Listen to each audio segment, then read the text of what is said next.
truthful. It doesn't matter how small or big your business or income is, you still have to pay your taxes.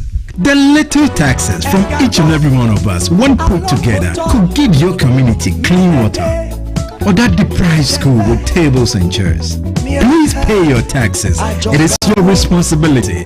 It is your civic duty. It is the law.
MPS Terminal 3 is Africa's new state-of-the-art container terminal at Tema Port. For manufacturers, agro-processors and traders, the new port means business can be done faster. This infrastructure boost will improve Ghana's port handling capacity, connect more trading routes, and oil the engine of growth for the economy, creating greater opportunities across all sectors as Africa's markets merge and become the largest trading bloc globally. MPS, we connect, you thrive. Business and life can be like the sea sometimes. Sometimes serene, sometimes calm, sometimes turbulent, and at times it brings the unexpected. However it is like, trust Phoenix Insurance for your home, car, business, and marine insurance needs. Call 0302-246-319 or 0243-690-492. At Phoenix, you experience a delightful service delivered with wisdom. All right, welcome back. It's now time for us to take a look at happenings in the port and shipping industry during the week. And indeed, tonight, we have some beautiful stories for you from the Port of Takoradi, where the Director of Port for that port has been touting some achievements achieved in the year 2024. Plus the fact that, yes, they're expecting the year 2025 to pose even a stronger performance than the year 2024. We also have a story in which the Customs Division of the Ghana Revenue Authority also held its end-of-year Thanksgiving service. These and more for your enjoyment.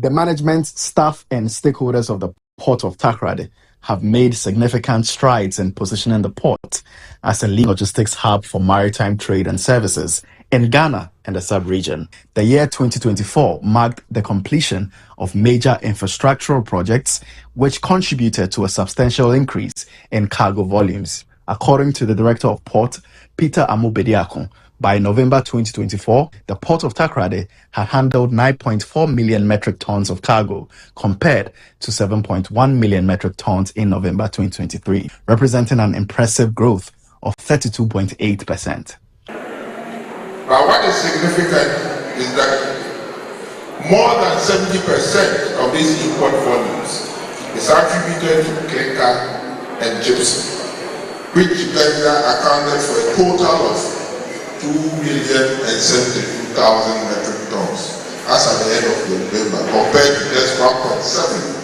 So, clinker and gypsum, we have established ourselves as the port in the sub-region to handle dry bulk cargo.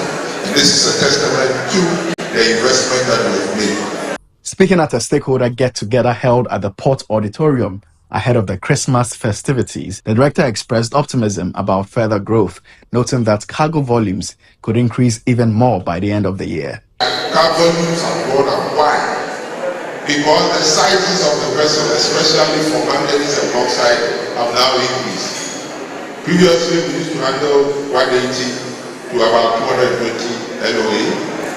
Now they bring in maximum 3. Updates on ongoing projects, including those expected to be completed in 2025. We did our research and found out that the whole of Western North, Western region and Central region, we do not have MRI to help in the effective diagnosis of illnesses of the people in the region. GPHA has decided to buy an MRI and use the bottom of the pyramid approach to be able to enhance quality health service delivery to the metropolis. He assured stakeholders that these developments will further solidify the Port of Takrade's status as a key player in Ghana's economic growth.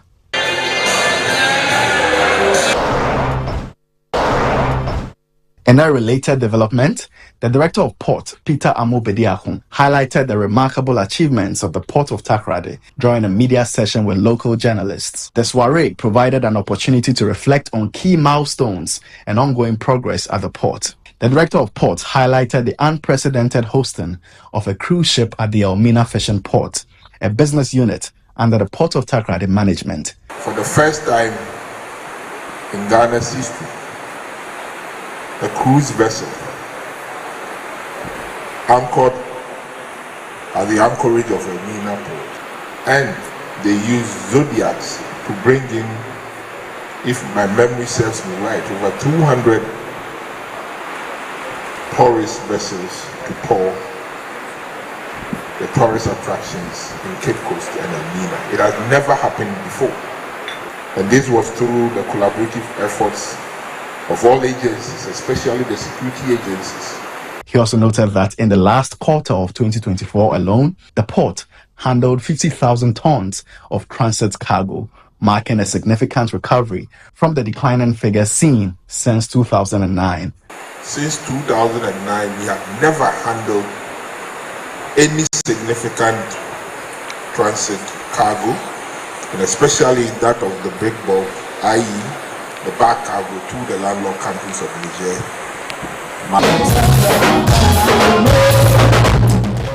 The Tema collection of the Custom Division of the Ghana Revenue Authority has crowned the year 2024 with an end-of-year Thanksgiving service held at the Customs Long Room in the Port of Tema. The ceremony brought together management and staff to reflect on the year and express gratitude to God for his guidance and blessings. The event was marked by heartfelt worship and fervent prayers, offering gratitude to God and seeking his continued blessing and guidance for the year ahead.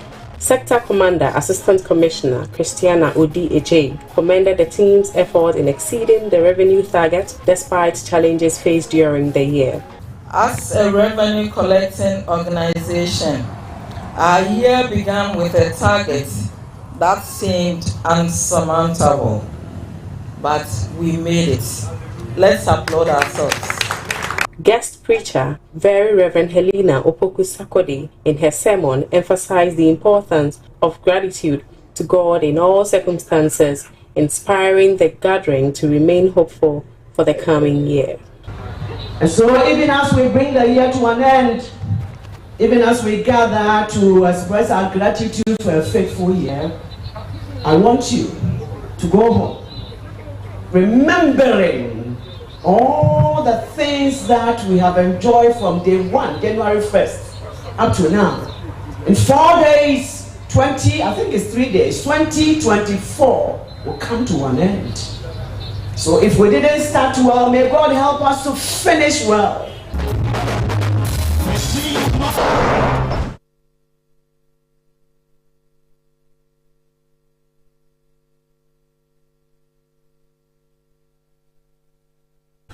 All right, so those were happenings in the port and shipping industry in the week. We are now going for some international port and shipping news. Switzerland-based Mediterranean Shipping Company has placed an order for 10 eco-friendly 24,000 TEU LNG dual-fuel vessels at Hengli Heavy Industries in China, slated for delivery between 2028 and 2030. This follows a similar order of 21,000 TEU vessels earlier this year. The expansion aligns with MSC's decarbonization efforts and strategy to replace aging ships while maintaining its global dominance. Currently, MSC operates 880 vessels and has 131. All right, welcome back. So we are now going for the word or phrase of the day. And remember, the word or phrase of the day has been fashioned to bring you up to speed with the terminologies and jargons we use in the shipping industry. Today's word is canal.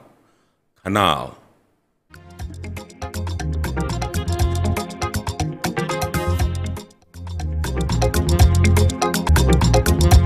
A canal is a human-made waterway that allows boats and ships to pass from one body of water to another. Canals are also used for irrigation and other human uses. While the advent of more efficient forms of transportation has reduced the need for canals, they still play a vital role as conduit for transportation and fostering global commerce.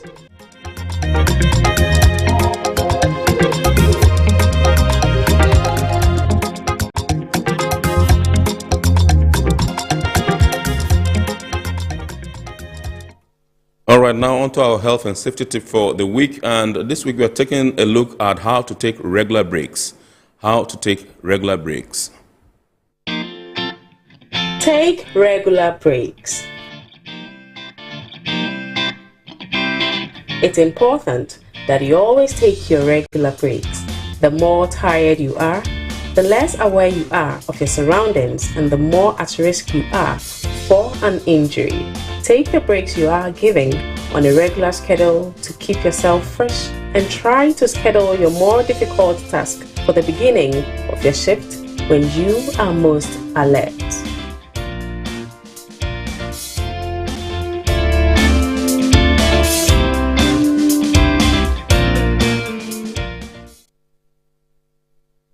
All right, so welcome back. We are now going to go into our program proper tonight. And tonight we have a twofold program. The first one, twofold discussion segments. And the first one has to do with the chronology of all the major events that has taken place in the maritime industry in the year 2024, starting from January through to December 2024. Now, when we're done with that, we've had a series of discussions with respect to the fisheries sector this year. And tonight we're going to crown the year with that particular discussion with Mr. Rista Ni Ama-Matthew.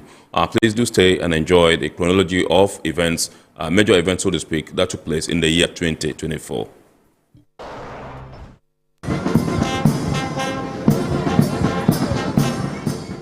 The year began in January with notable achievements as the Commissioner of the Customs Division of the Ghana Revenue Authority at the time, Alhaji Seidu Idrisu Idisa, announced that the GRA achieved its 2023 national revenue target of 109 billion Ghana cedis. Although customs fell short by 1.2 billion cedis, this performance was deemed impressive amidst a challenging economic climate marked by reduced import volumes. January also witnessed the Ghana Ports and Harbours Authority ramping up recruitment and training efforts to strengthen the manpower of its security and fire departments, providing significant employment opportunities at the Tema and Takoradi ports. The Ghana Institute of Freight Forwarders inaugurated its newly elected National Executive Council in the same month. Stephen Ajokache assumed the presidency, supported by Alex Esiama, Regina Boateng and John Edujak as first vice president, second vice president and treasurer respectively. In a historic feat, January also saw the port of Tema welcome its first 13,000 plus TEU container ship, Maersk Eden, at the MPS Terminal 3. This in Tema as the first port of call in West Africa for the Far East West Africa route. Well, it means a lot. First of all, his logistics chain becomes all of a sudden shorter, which means lesser outlay of money in terms of products at sea. for it to come to him in good time for production over here. Secondly, the cost of the freight is bound to go down because we are the first port of call. So the freight that they have, or the containers, they burn less fuel and energy and time on board the ship. So it will be marginally less than any other port. So that creates more opportunity for us. And normally industries, they prefer to set up shop, where is good connectivity and where is good transit time. And we are just putting ourselves on the map to be offering such opportunity for industrial. And as you can see on the cranes on board the ship, we have deployed 8 cranes on board the ship. Not many ports in West Africa, they have 8 cranes, let alone to be able to deploy 8 cranes on one ship. So the infrastructure that we have built over here is capable of taking such size vessel and even bigger. We have the draft, and we are connected directly to the Atlantic Ocean. So we have no restrictions of tide or navigation through a river or a creek. Ship just enters straight from the Atlantic Ocean into the harbor basin. February saw the release of the time release study by the Customs Division of GRA. The initiative aimed at assessing and improving the average clearance time for goods at Ghana's port, with the ultimate goal of eliminating bottlenecks and enhancing trade facilitation. We measured the average time. We measured the minimum time. Yes. We measured the maximum time within what we have sampled for study. Yes. So again, before we didn't have any baseline to actually determine that this is what we are doing. These are the improvements that have come as a result of initiatives. Yeah. Now, this we are having. But if you look at the detailed report, there are cases where goods have been cleared for multi-purpose vessels after it. The Ghana Armed Forces also embarked on a maritime expedition to the geographic center of the world, showcasing Ghana's strategic maritime significance. The same month, the floating university and cruise ship MV World Odyssey docked at Ghana's ports with nearly 500 students from around the globe. GPHA also rolled out the Maritime Single Window Program, a digital platform designed to streamline vessel clearance processes by integrating regulatory and shipping line activities. Cargo traffic figures for 2023 were highlighted in March, with Ghana's ports handling 26 million tons of cargo despite economic challenges. The port of Tema handled 18 million tons, while Takoradi handled 8 million tons, showing improvement over the previous year. Well, generally, I would say we fared quite well, despite the challenges globally. Right.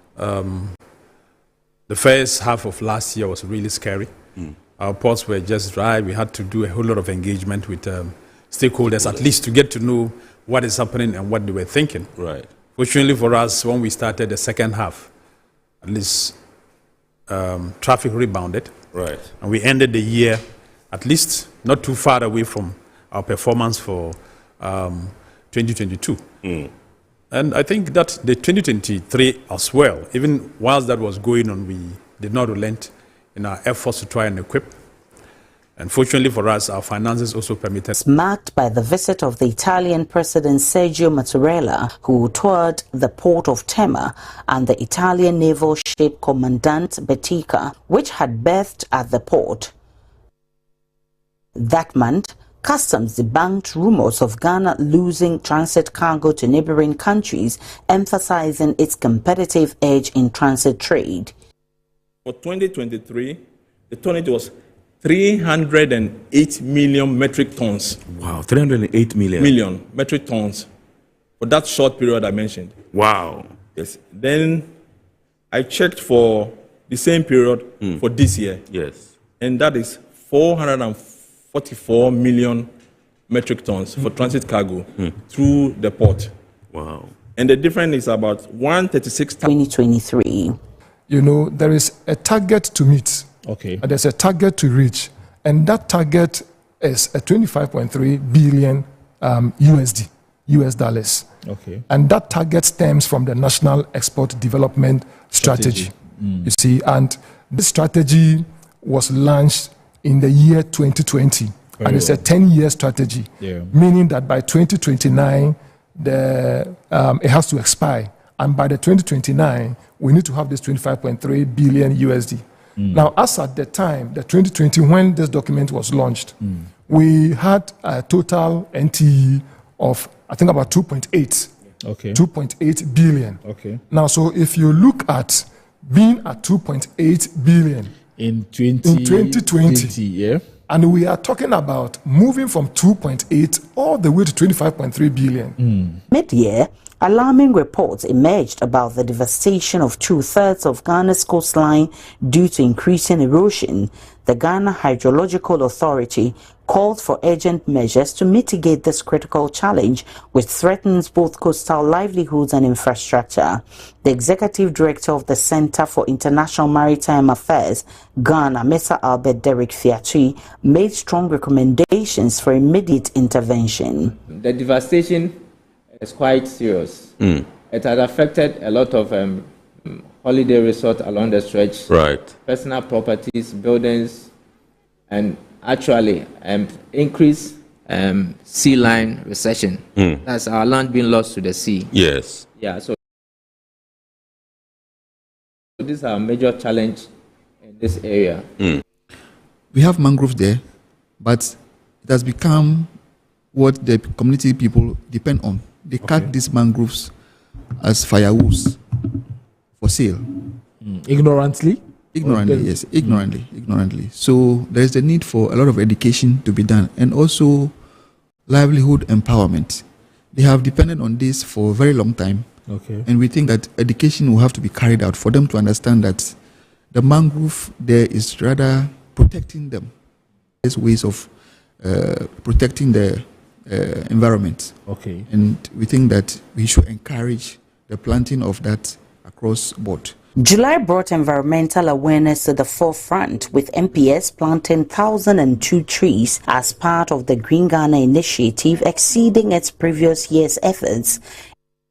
In Sekondi Takoradi, the Ghana Ports and Harbours Authority partnered the Ahantaman Girls Senior High School to promote environmental consciousness by helping students plant trees within the environs of the school. A 14 million cold storage facility was also inaugurated in Tema, enhancing fish preservation capabilities. August marked the implementation of Ghana's cabotage law, which mandates local employment quotas for officers and crew on vessels operating in Ghanaian waters. Is to make the local trade the preserve of Ghanaians, the indigenous, so 75% of ratings, and then also 50% of officers within on the vessels are supposed to go to Ghanaians. And this is to ensure that we have a fair share of job opportunities within the industry. We are doing it both with the merchant and then the fishing vessels as well.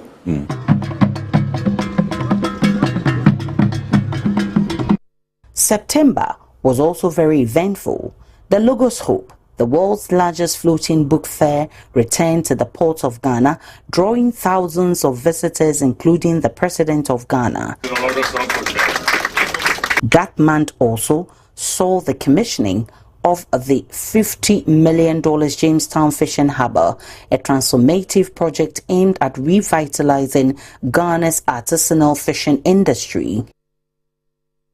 The African Bitumen Terminal and Production Plant by Go Bitumen, a subsidiary of GOIL and SMB of La Côte d'Ivoire, was also commissioned by the President in September, giving hope for Ghana's ambition to have a reliable and steady supply of bitumen for the nation's road network construction. Construction of an administration block for the Port of Keita project began this year ahead of further investment into the construction of the main port. As the country's ocean resources into the creation of a cruise terminal in Ghana. In addition to this, they called for responsible authorities to adopt a deliberate cruise tourism strategy that streamlines the processes of all agencies and stakeholders in holistic fashion to derive the full benefits of the rapidly growing global cruise industry. You could have much more by having a Pan-African approach. By virtue of position of Senegal, Gambia, and Cape Verde in the mid-Atlantic. In terms of cruise ship position, or should I say market, they call it the mid-Atlantic. We are southwest Atlantic. So mid-Atlantic has Cape Verde, the Canary Islands, Senegal, Gambia. Now, they usually touch a tip. Executive officer in charge of operations at the Driver Vehicle Licensing Authority, Prince Opokwe-Dusay, during the 25-year anniversary of the organization, revealed that plans are underway to launch an initiative that will track the movement of vehicles that transport cargo from the ports into the hinterlands to support existing government efforts. There's already a project that we are going to roll out very soon, where trackers are going to be placed on some of these heavy goods carrying vehicles to ensure that when they leave the ports, where they claim to be their final destination is exactly where they are headed. Towards the end of September, the Ghana Institute of Freight Forwarders GIF, the Association of Customs House Agents of Ghana, Freight Forwarders Association of Ghana, and the Customs Brokers Association of Ghana, in collaboration with several trade associations and concerned stakeholders, partook in a peaceful demonstration for what they termed as the exploitative practices by shipping lines operating within the country. The conversation was further debated on Iron Port's live interactive session. Yes, so it's not about any contract. A contract spells out everything in clear terms. The price that I will take for maybe clearing charges, for empty container, for cleaning and all that, and it will be well spelled out, the price that you will pay. But where the price is not categorically stated, and that you use your own authority and even with a different shipping lines. Negotiated right from day one. That is why I'm saying everything is right from day one. It's imperative for the shippers, they signed the agreement. It's imperative for them to maybe share with Mr. Obin, this is what I've committed you to. You understand? So that if Mr. Obin then has that strength that, this is what, okay, maybe I don't have to then bother myself. Or no, this is what but the shipping line is ripping me off. Then Mr. Obin is coming to the shipping line to say that, listen, this is the agreement that my shipper has committed me to. And I'm part of the merchant, the whole merchant description, because now I have title to the cargo.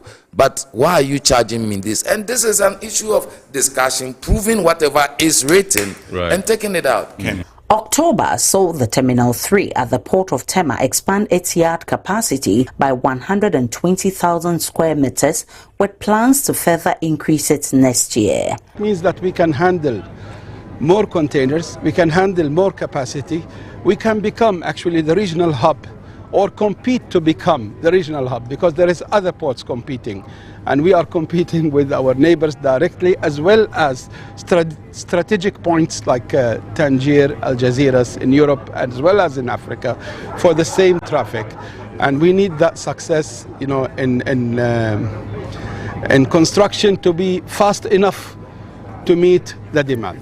2021 happens to be our best year in terms of container volumes, and we hit over 1.5 million TEUs. But this year, up to September, we have already hit over 1.2 million TEUs. And so we know that there's that growth spurt that we've seen. And once there's that growth, you need that space to be able to accommodate the volumes, the container volumes coming. And yes, our vision is to become the best in West Africa, and we are seeing that now. We are moving towards that vision, and I'm sure that very soon we'll even surpass that vision that we set for ourselves. Meanwhile, the Spanish Armada returned to Ghana aboard the BAM Metero, a modern maritime action ship supporting the fight against piracy and illegal fishing in the Gulf of Guinea.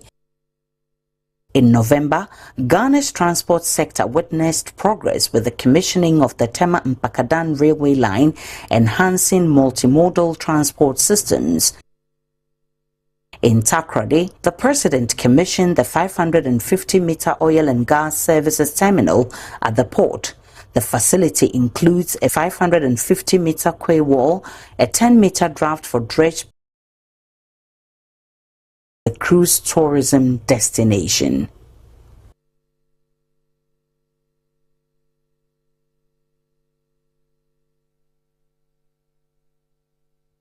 All right, welcome back. So those were highlights of happenings or major events in the port and shipping industry in the year 2024, woven together in a chronological and sequential manner by the Iron Port team for your enjoyment this evening. We are now zooming into our second discussion for tonight. And like I said in my intro, this year I've had several discussions with regard to the fisheries sector, and all is aimed at finding solutions to the myriad of challenges that has bedeviled the sector.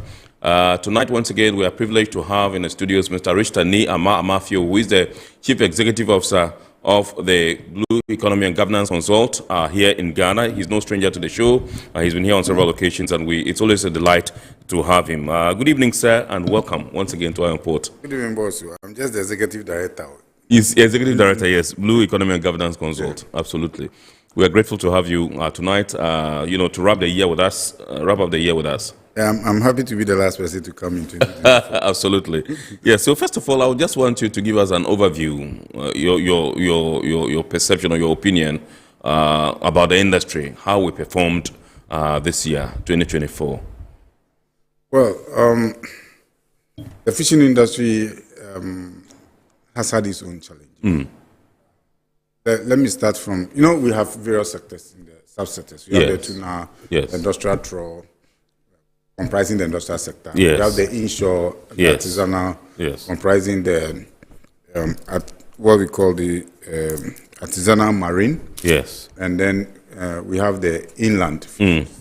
Yes.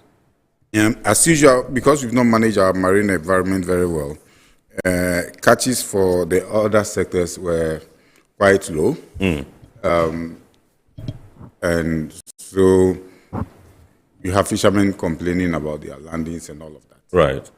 We also have challenges also with issues of premix. Right. However, there were some positive policies that came up. The tuna sector still having the challenges, especially with the pole and line sector collapsing. I'm sure we are going... Pole and line? Yes, we keep talking about the tuna pole and line. Yes. Or the bait boat sector. Yes. We are going to 2025 with probably just about 3 pole and line out of the 20 registered pole and line vessels that will be active.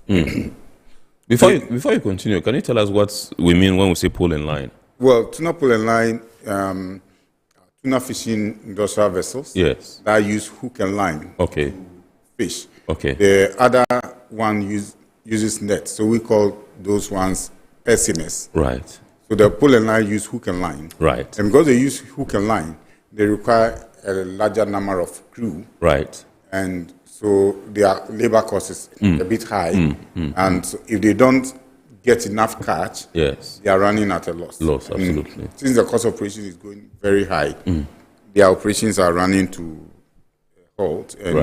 And almost all of them are out of business. So we have 20 registered pole and line. And you say we barely have like 3 at the moment. We are going into 2020 with just about 3 of them. 2025? It's 2025 with just about 3 of them. Wow. Okay. Yeah. The inland sector, I happen to have a fair idea of what's happening everywhere in the sector because I'm the vice president also of the National Fisheries Association of Ghana. Yes, yes. So the inland sector have one major challenge they have has to do with market because they have to bring their fish, these Kosomo fish as we call them, to Accra. And when they come to Accra, they have challenge with market space. Right. And then they also have a lot of challenges with premix fuel issues. And so these are some of the challenges that are coming. We happen to have gone into elections, and Ghanaians have spoken. There is a new government coming into place on the 7th of January. The NPP government, by President Nana Dankwa Akufo-Addo, established the Fisheries and Aquaculture Development Ministry. And I don't know whether you have picked signals or information to the effect that that ministry is likely to go in the event, as the new government comes into this. You are well grounded in this particular sector. What have you picked on the ground? I'm just a very ordinary fisherman. Well, these have to do with nomenclature. There may not be a Ministry of Fisheries and Aquaculture Development specifically, but it doesn't mean that there won't be a ministry with oversight responsibility for the fisheries sector. Okay. Because the name of the ministry is just a nomenclature. Right. What is important is the policy. I told somebody that if I have my own natural resource, which is also extinguishable, right, so it can replenish itself, but if you don't manage it well, it will get extinct. Right. So you need to create the right environment for the fisheries to replenish themselves. Probably that was what informed the decision for us to start thinking about close season. Right. But like I keep saying, you need to do it right to get the right responses. So close season had become a bit of a challenge now. For instance, they said when we do a closure, our fish are going to come back. But we're doing close season, the fishes are not coming back. Because you need a mix of management measures, not just a close season, to be able to get it right. Right.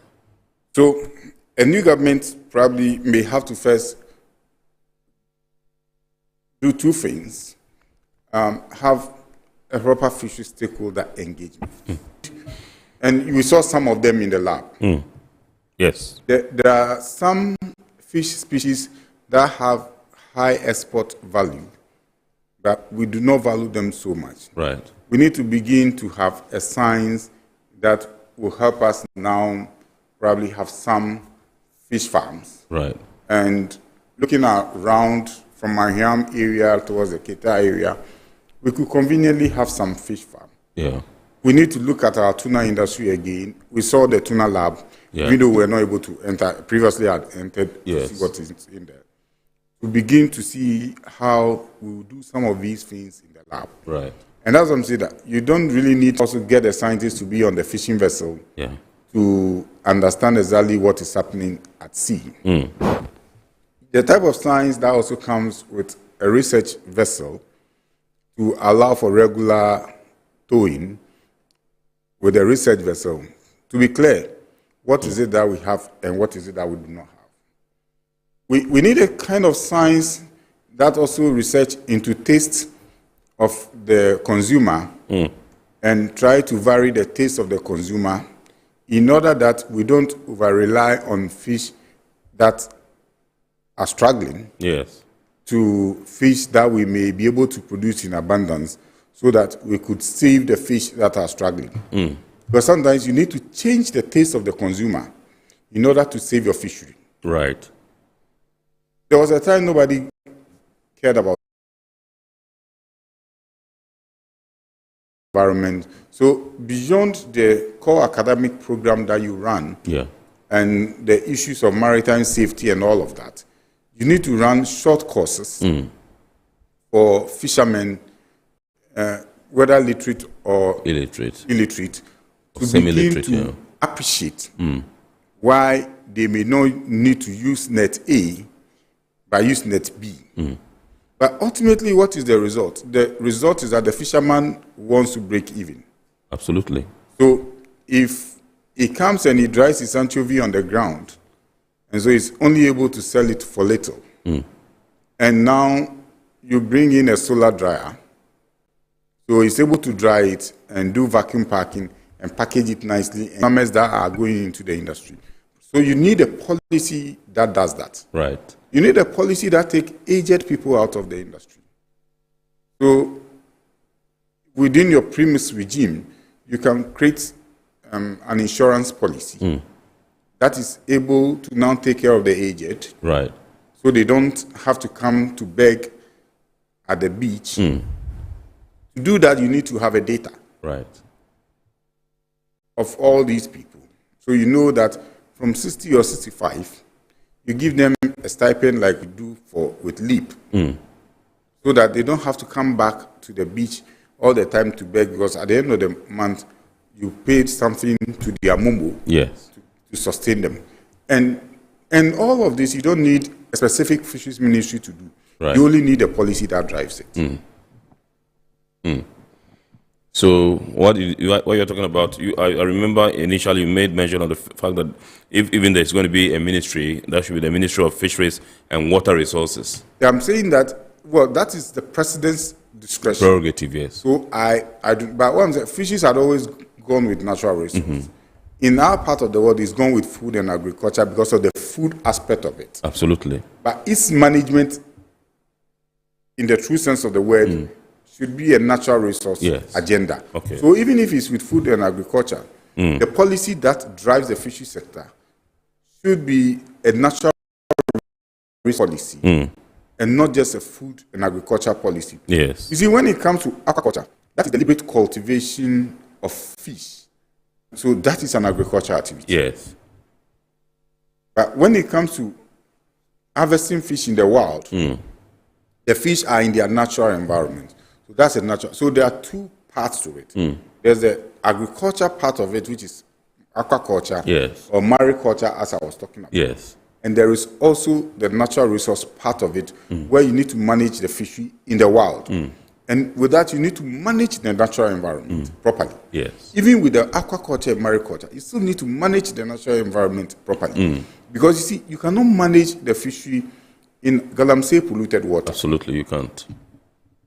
So these are some of the dynamics that you need to look at. And that's why I am of the opinion that you don't necessarily need to have a fisheries ministry. You need to have the policy right, and the people who are driving the policy to have that clear understanding of how they are managing the Now, the fears we are talking about that have been expressed by people that are players in this particular industry, to which you advocated or prescribed a donor conference. I'm pretty certain that some of these policies or projects that they have initiated has something to do with the fishing communities, coastal towns, or across Ghana and all that. The impact, if these projects are scrapped or if they cease, will be devastating. At what point do you think that we should begin to have these, donor conferences to ameliorate and assuage the fears I am of not these sure people? that there will be a deliberate policy to cut whatever donor initiative can. But there must certainly be a realignment of donor programs commission in place. There must be engagement to have. Will there be one in the administration that's taking place? There will definitely be a minister on January responsible 7th? for fisheries. Okay. As to what the ministry would be, Right. I am not in a position to say. Okay. But there will definitely be a minister responsible for fisheries. And then there will be a fisheries commission. Right. Not that there is a fisheries commission, just that there will be a new board Right. of the commission. Right. But the fisheries commission is in place. It's an institution. Absolutely. So there will be a new board that gives direction to the commission. Okay. But there will be a minister. The minister may have other responsibilities, but it definitely would include responsibility for fisheries. Right. So when there is a minister and there is a fisheries commission in place, board in place, then there should be discussions with the donor at individual level, Right. and probably a conference that now looks at, okay, so what do you all have, and look at the program that the new government have, and then you realign. To see how government programs, government policy is to reset. So if government is resetting, then of course a number of the donor projects may have to now come back and align. Right. And we need to be able to do those reconciliations and get the donor program aligned seamlessly. All right. So what you are calling for primarily is she who is the executive director of the Blue Economy and Governance Consult. We will go for a break. When we come back, we are continuing with the discussion, which will activate the phone line for you to also call in and contribute to the discussion. Please stay with us.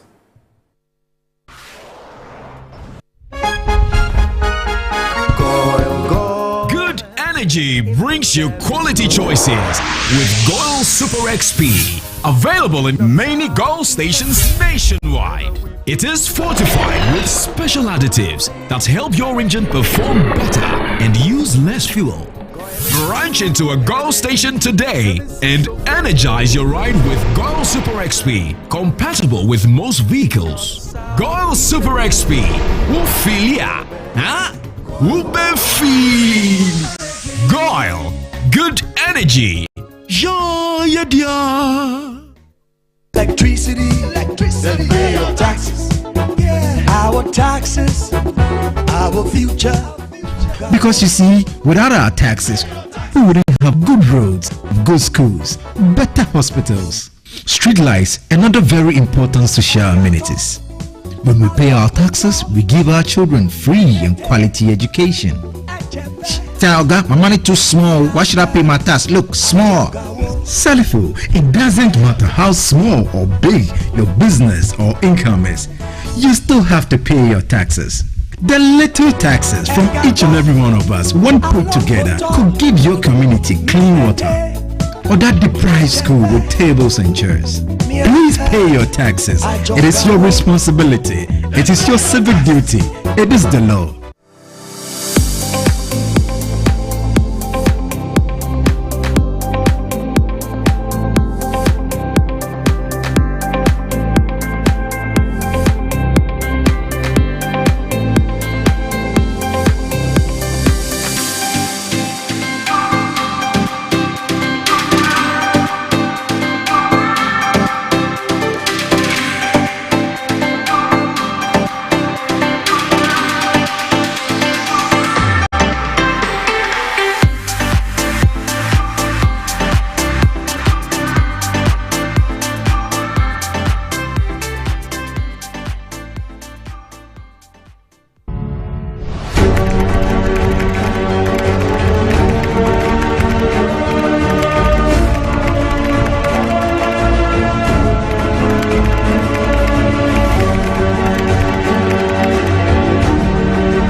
MPS Terminal 3 is Africa's new state-of-the-art container terminal at Tema Port.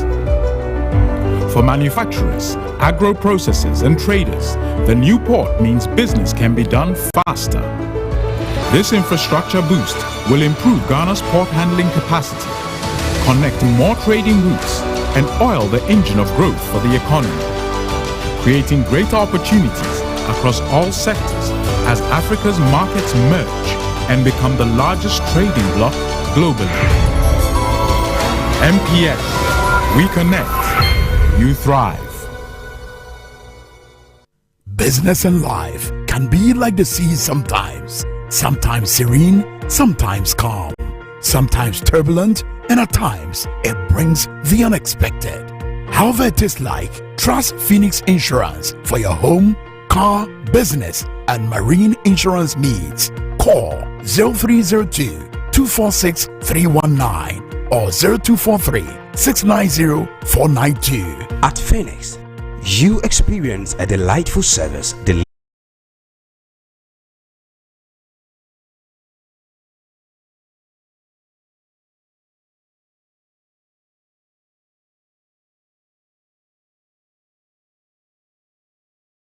Sequential and chronological manner, and now we're having the second phase of our discussion in which we are discussing the fishery sector with Mr. Richard Amafio. You can call in and contribute to the discussion, and the number to dial will show on your screen. It's 0245834980. That's right on your screen, 0245834980. You can call in and contribute to the discussion. Yes, Mr. Amafio, I said when we return from the break, I was going to ask you why we seem so much fixated, on the various fisheries, species of fish, rather than the lobsters that you mentioned, the what do you call it, the shrimps, the prawns, yeah, exactly. No, you see, we need to. These are the crabs and all that. Normally when you say you are going to eat seafood, then you go for lobsters, yes, cuttlefish, the shrimps. Yes. They are high valued. Yes. Normally, above the pockets of the ordinary, yeah, sure, yes. But when we need to have those high valued fish also for the exporting market, yes, for the supermarkets. Absolutely, yes. Now we need to be able to also differentiate between freshwater fish like tilapia, catfish, right, from marine fishes where you have red snappers and the sardinellas, the mackerels. You have the karangis and all of that. These are... Okay, I understand we have a caller on the line. Let's go for... Hello? Hello, good evening. Good evening. Okay, I understand we've lost the caller. Yes, please. Yes, so these are different, and I was just talking about the shellfish. When you see a lot of clams when you go to the Volta region and yes. that area. Yes. Whilst we were in Rhode Island, yes. saw the way they were treating the clams. Absolutely. And the yes. value they have. Yes. And all persons of Metro TV. Thank you, sir. I think the issue under discussion is very vital, paramount, and something that should be given much attention. We have a government who, per its own arrangement, has brought a close season. I am from the coastal area. Right. And growing up, we've known our fathers, grandfathers, by nature, they've been able to know when and where not to go to fishing. Yeah. But by government's own, I don't know whether it's by science or I don't know whatever came into being, where those ideas were bring to bear. But I think that things, if possible, Myanmar Amafio should be included in issues pertaining to our fishing industry. Absolutely. The NDC government shouldn't just waste such a talent because sometimes by partisanship we try to leave people who can be a blessing to us. Right. And I know it works. Absolutely. In Tema's constituency, he has fought for the people of Tema. When people stood on their grounds to take certain things from the fisher folks. Right. So I know what they can do. Okay. So I plead to this government not to allow this gentleman go. He has really done well. Be very effective. Absolutely. And to me, I feel that I'm passionate about the industry. Right.